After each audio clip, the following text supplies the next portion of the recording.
Smart cities in Kenya. Can technology solve Nairobi's housing crisis and traffic congestion? Kenyan migrants. Building bridges and businesses at home and abroad. Kenya's role in global climate action. Community-led climate resilience. Hello and welcome to Kenya Today Unfiltered. I am your host Felicia, and we are with you for the next 25 minutes, bringing you stories that matter here in Kenya and across the globe. Join us on all our social media platforms with the hashtag Kenya Today Unfiltered. Thank you for joining us.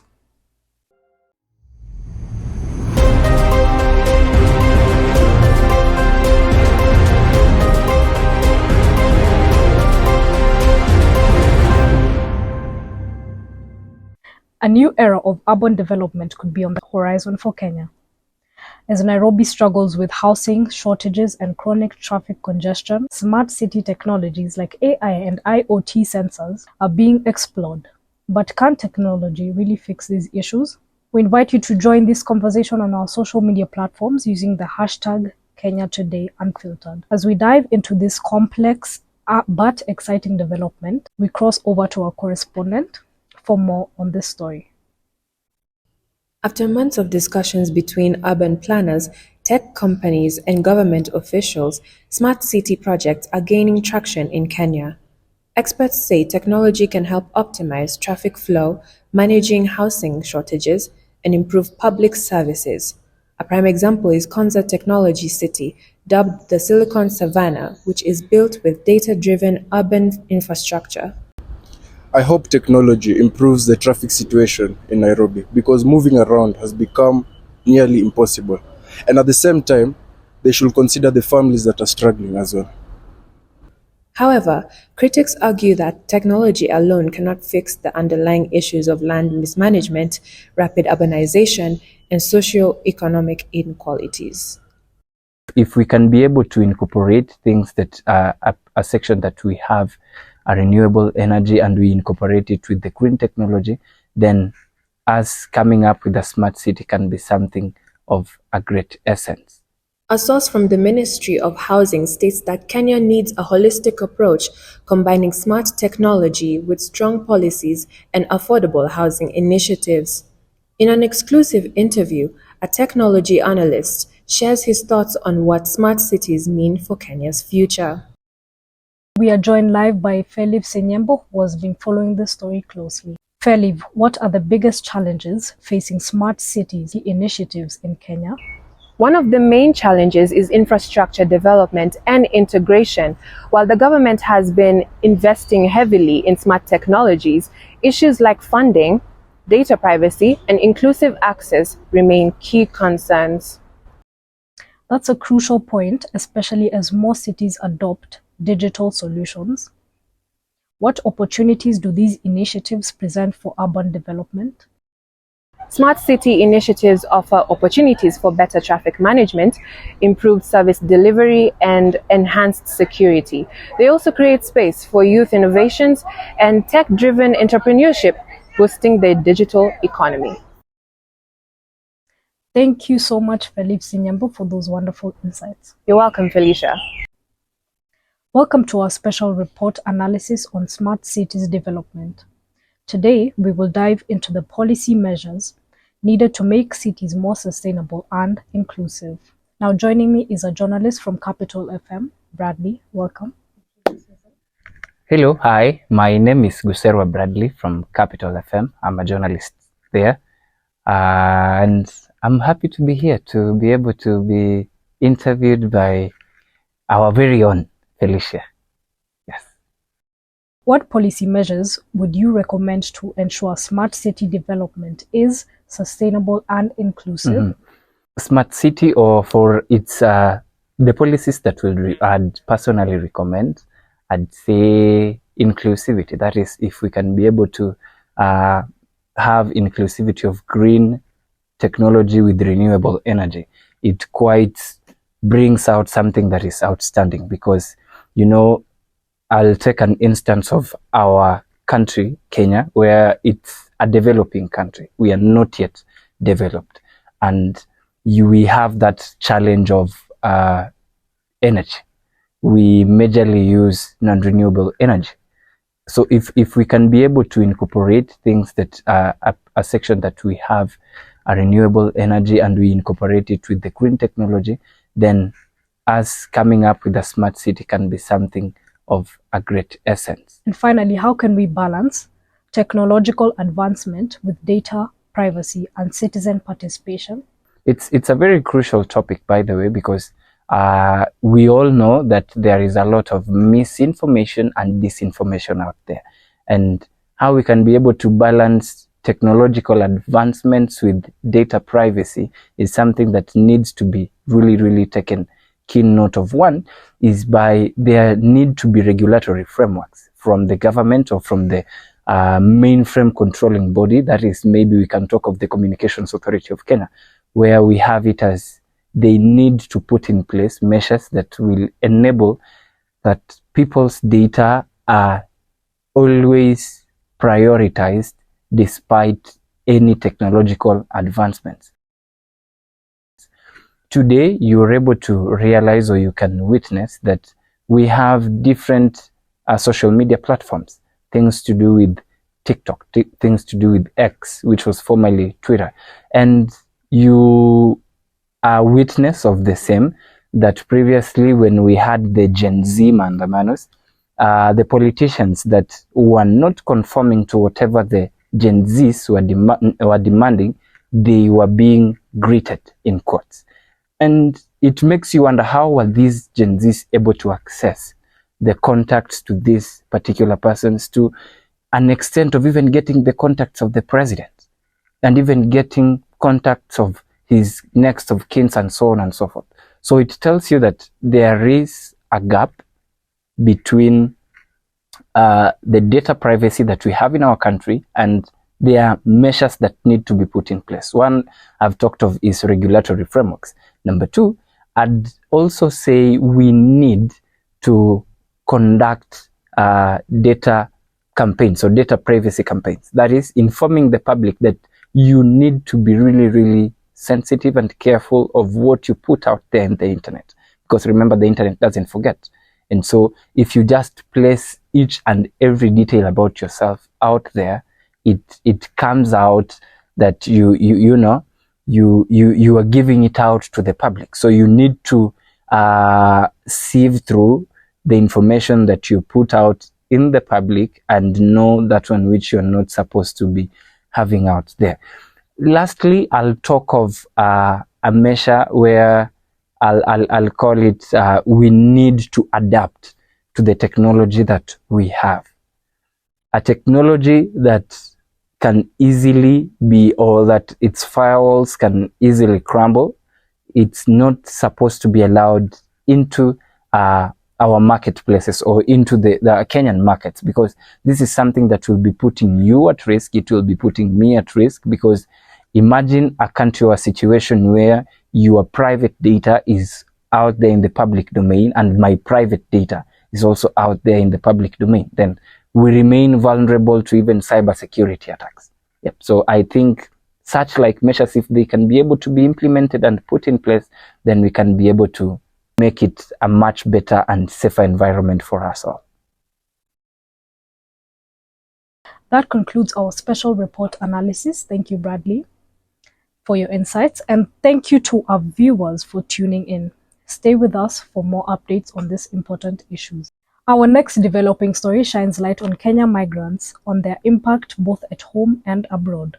Migration has long been a developing and a defining factor in Kenya's economy and social landscape, with thousands seeking opportunities abroad while maintaining a strong economic and cultural ties to Kenya.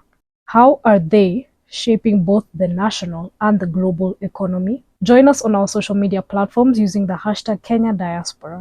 Share your thoughts on migration, remittances, and the role of diaspora in Kenya's development. Kenya's diaspora community is one of the country's most influential economic forces. With remittances surpassing 4 billion in 2023, Kenyans abroad are not only supporting families but also driving trade, innovation, in careers lingo, we have another product known as, first of all, Teens Take Off. So in Teens Take Off, we teach entrepreneurship to young adults. How can they leverage their skills to make themselves employable? And also on the app, we have short courses that people can take on digital skill training and also business training. Our main strategy is just cementing the proper information.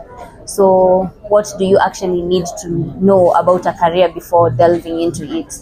The requirements that you need, what are your personal qualities that you need in order to excel in that field. And yeah, we also have an AI where we do job matching. So according to your qualities, this job is well suited for you. From the US to the Gulf states, Kenyans are establishing business, investing in real estate, and forming trade partnerships. However, many face challenges, including complex investment regulations and cultural adaptation issues. Educational institutions now, that's through partnering with education institutions. Like now, if you've done a course in human resource from USA, you cannot come and practice the same in Kenya. So once one comes back in Kenya, we are able to join them to partner with the College of Human Resource to train them in the labor laws of Kenya. Another one is through career counseling. Some of them study different courses in the USA, but when they come to Kenya, they are not able to fit in the job market. So what we do is we do career counseling. We organize counseling sessions in different universities and different institutions, like in churches. Experts emphasize the need for structured government support to maximize the diaspora's impact on national development. While the diaspora's impact is undeniable, the key question remains: how can Kenya better integrate its migrants into national development strategies? Welcome to our special report analysis. Today we take a closer look at the role of Kenyan migrants in economic development beyond remittance. Joining me now is an analyst to discuss the role of Kenyan migrants in economic development. My name is Jora Waweru. I'm an advocate of the High Court of Kenya, among other things. Beyond remittances, what are the untapped opportunities for engaging in the diaspora? The diaspora, if they were to get themselves together, and very few of them are engaging in any business, what a lot of them are doing is sending back money home to build their own houses, to buy properties, to build flats. I do believe that maybe being in the West, access to better maybe technology and better whatever, you would assume they would be able to do better than that. But unfortunately, most of our people in the diaspora are not doing in their areas of competence. Our people mainly in diaspora, a lot of them start off as illegal immigrants.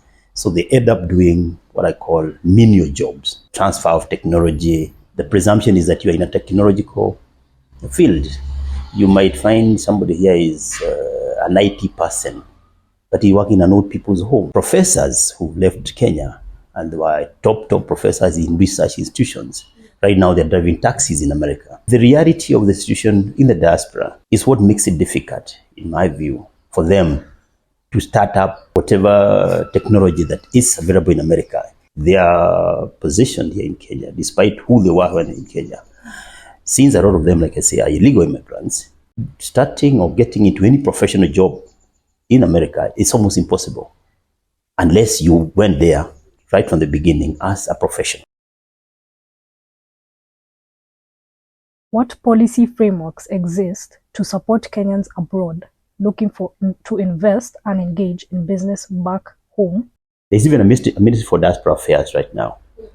But the main interest is when voting comes, when the issue of voting comes, then everybody is running around the world looking for diaspora. And of course, the government is very keen on the foreign exchange coming in from the diaspora people. But as to these policies, say like Diaspora Policy 2014, we have a structured diaspora office where you can get these things. You don't have to be in the diaspora to buy bonds. You can buy bonds. The only diaspora who are able to join together and invest properly are the Somali community. As a lawyer, I have seen Somalis work here, buy a property in a plot in Westlands. And I asked one Somali guy, how are you able to do this? I mean, you are not even borrowing money. He says, look, what I'm doing is, we are about 30 of us. So we agreed, I am the one who's here. I'll go to Westlands or Parklands, I'll buy a plot for say 200 million shillings. Then each one of us will contribute. You unataka plot ngapi, nyumba ngapi, moja. You want 1, 2, 3. So the whole flat, maybe 100 units, is owned by maybe 30, 40 people. But on paper, is one person, the e-citizen, the e-business, the e-government services. That has really helped in that a lot of the services I need are online. Initially, I needed to go to Sharia House. These days, at the click of a button, I go to e-citizen, I go to BRS, tell me pay 650 shillings. I get a CR12 saying who are the directors of the company, wherever I am in the country, in the world. That online platform, I have to say, it's revolutionized how we do a lot of things. Sitting here, I'm able to pay my taxes. I'm able to do searches for even land. I'm able to do searches even for companies. I'm able to do a lot of things online. Unfortunately, for things like lands, the land department, even though I'm able to do online searches, get a search saying this land is sold by so and so. You proceed to pay money on that assumption. You come on the ground, you find somebody else says, this is my land, and he has another title. The biggest problems of diaspora people in investing in this country is how they have been conned by people purporting to sell them land. Because land in this country right now is like the wild, wild west. You can't know who owns any land. You buy land, and 20 years down the line, somebody turns up and says, this is my land. Until you secure land rights, any investment is based on land. Thank you for your insights. It is clear that Kenya migrants are playing a crucial role in shaping our national and global economy. Up next, we turn our attention to another critical issue, how Kenya is positioning itself as a leader in the global climate action. Stay with us after this short break.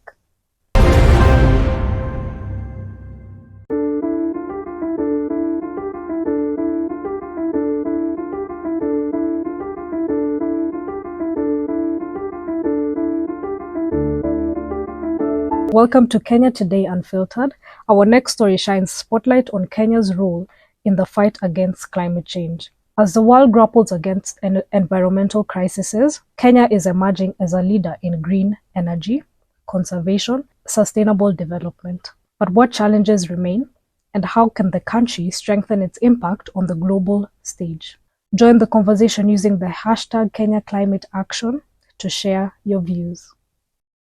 Kenya is taking bold steps towards sustainability, positioning itself as a global leader in climate action, from ambitious reforestation campaigns to a strong commitment to renewable energy. The country is setting an example for the region.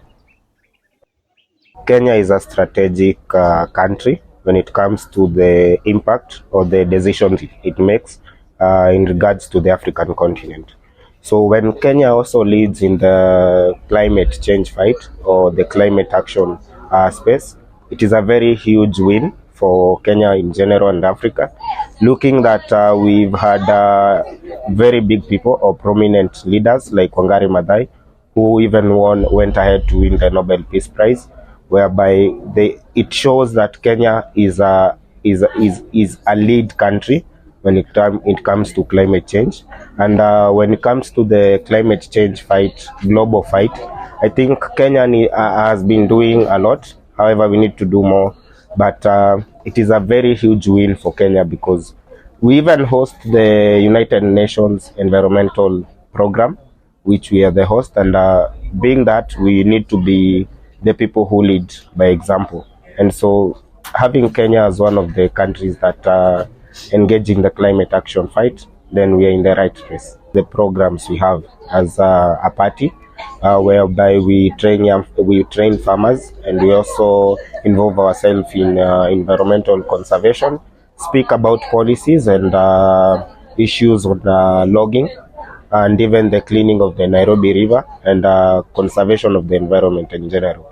So some of the activities we get involved ourselves in is like ensuring that people can plant more trees and even protect the forest cover. We are also engaged in empowering communities, like having green villages, whereby we train farmers on smart agriculture and even the right seeds to plant, and cleaning the environment and tree planting activities. Development, you have to think, are we eating into the park? Where will the animals go? Will the future generation see these animals? There is a whole subject about it. It's not as simple as just saying climate change is here with us. We have to practice it. The resources we have today have to be used in a manner that future generations will use them. That is actually the meaning of sustainable.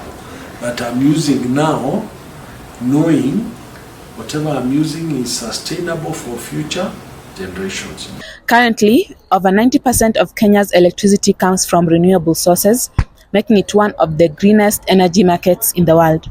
The government has also pledged to plant 15 billion trees by 2032 to combat deforestation and soil erosion. Kenya's role in global climate action is undeniable, but the challenge still remains in maintaining momentum to ensure that policies translate into long-term impact. I'm Christina Otieno, reporting from Nairobi. Welcome to our special report analysis. Today, we take a closer look at Kenya's role in global climate action, its achievements, challenges, and the path forward in the fight against climate change. Now, joining me today is an analyst to break it all down. My name is Peter Kenneth. I'm a businessman. I've been in the public space for quite some time. Thank you very much. What more needs to be done to strengthen the role of green energy and reforestation in international climate talks? I think the most important subject in climate change is sustainability. And how do you move to areas that are sustainable in terms of energy, but also in terms of infrastructure growth, where you do not want to do deforestation of a country because you want to grow and reduce the forest cover. And for Kenya in the international space, I think they have to practice at home what is going on out there at international level to be able to catch up in a sustainable manner. For example, if you look at the national park here, it's an example, and it's not a climate change issue. If you want to do development, you have to think, are we eating into the park? Where will the animals go? Will the future generation see these animals? There is a whole subject about it. It's not as simple as just saying climate change is here with us. We have to practice it. And we have to realize in climate change, the resources we have today have to be used in a manner that future generations will use them. That is actually the meaning of sustainable. That I'm using now, knowing whatever I'm using is sustainable for future generations. You don't want to do something now, make the place a desert by cutting all trees, and you know that there will be future generations who will come and the impact will be higher for them than it is for you. So at the international stage, we really have to rely on expert advice and come and try and practice it. And it's a subject going all the way to 1972, when the first climate change discussion, I think there was a commission, Brundtland Commission in Sweden or something like that. One challenge remains the impact of climate change on local communities. How can policies better address these challenges and the needs of farmers and vulnerable populations? Farmers need expert advice. As I said, if you accept climate change is here, the first thing you have to do with the traditional farmer is advise them that the rainfall pattern is no longer what it used to be. Probably now, you need to plant this month, not the one that was in your head over the years. That is number one. Number two, you need to advise them on what crop to plant. Everything has been left traditional. When the rains come, you find everybody planting maize, potatoes. We now need to advise farmers what enhances value and what is good for climate. Some plants, some crops we plant probably allow soil erosion more than others. So there are those issues. And as I said, at every step of this thing that you pick up at the international meetings and conferences, you have to see how to come back and implement it top down by making sure up to the person down there knows what the challenges are and how they need to behave. Thank you for your insights. It is clear that Kenya's climate journey is a balance of progress and ongoing challenges. Up next, we turn our attention to another pressing issue, the state of education reforms in Kenya. Stay with us after this short break. Across Kenya, communities are taking climate action into their own hands, developing innovative solutions to combat the effects of climate change. From water conservation efforts to renewable energy initiatives, grassroots movements are driving impactful change. Today, we explore how these initiatives are crucial in shaping the future for Kenya's climate action. Join the conversation on our social media platforms using the hashtag #KenyaClimateAction.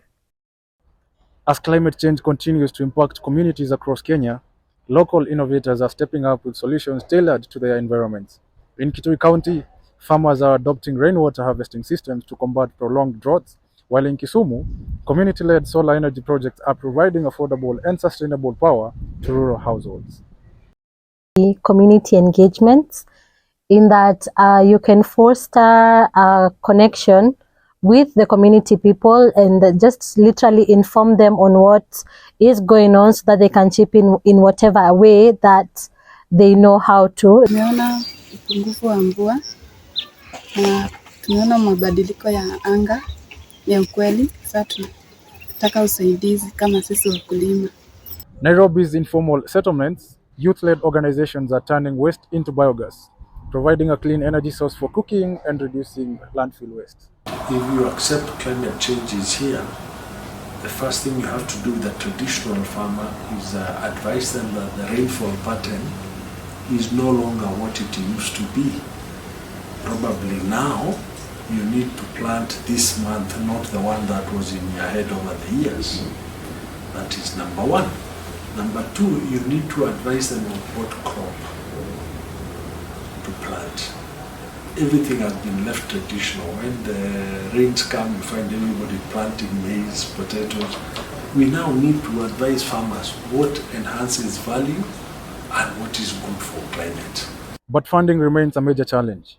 Many community groups rely on small grants or donations, limiting their ability to expand. In today's special report analysis, we take an in-depth look at how grassroots movements are driving climate resilience in Kenya.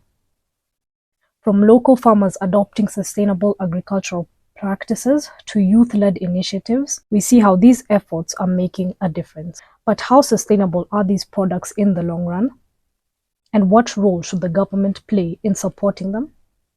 Joining us now is a journalist from Capital FM to break it down for us. Lynette, welcome to Kenya Today Unfiltered.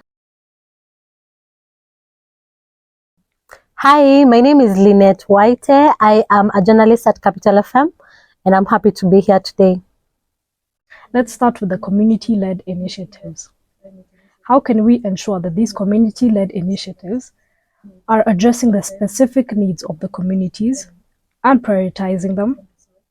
Say the first thing would be community engagements, in that you can foster a connection with the community people and just literally inform them on what is going on so that they can chip in whatever way that they know how to, that is in matters climate change. Because I'm sure climate change revolves around so many things, including deforestation. So find that you will actually find people who cut firewood who are within the community And so if you educate them on the importance of actually taking care of the environment to avoid or resist climate change, then I'm sure you'll have solved a great deal of the problem.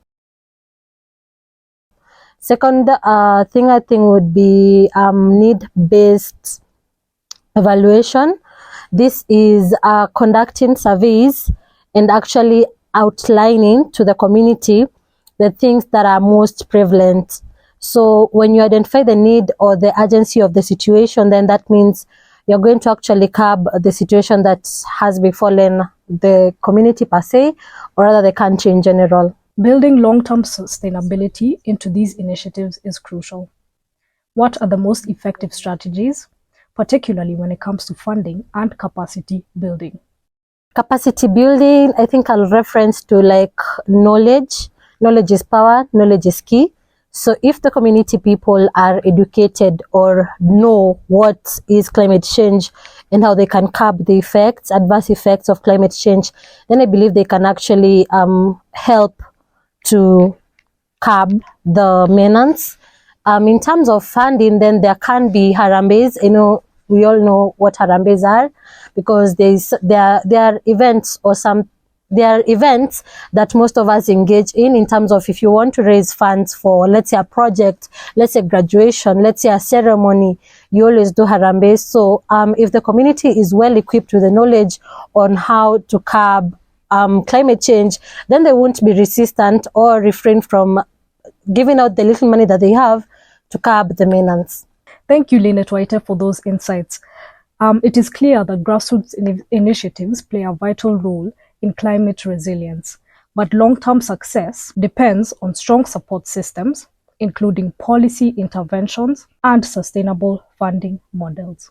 As Kenya continues to tackle the global climate crisis, partnerships between communities, governments, and stakeholders will be essentials. That wraps up our special report analysis. Stay with us for more news ahead.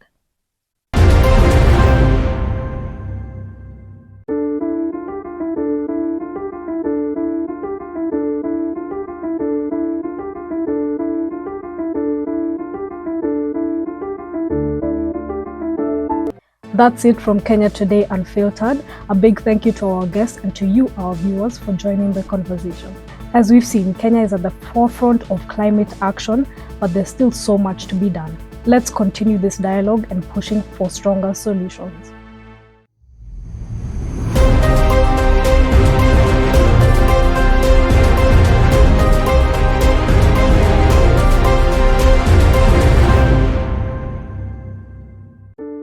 We leave you with these words. The greatest threat to our planet is the belief that someone else will save it. Let's take action together. See you next time.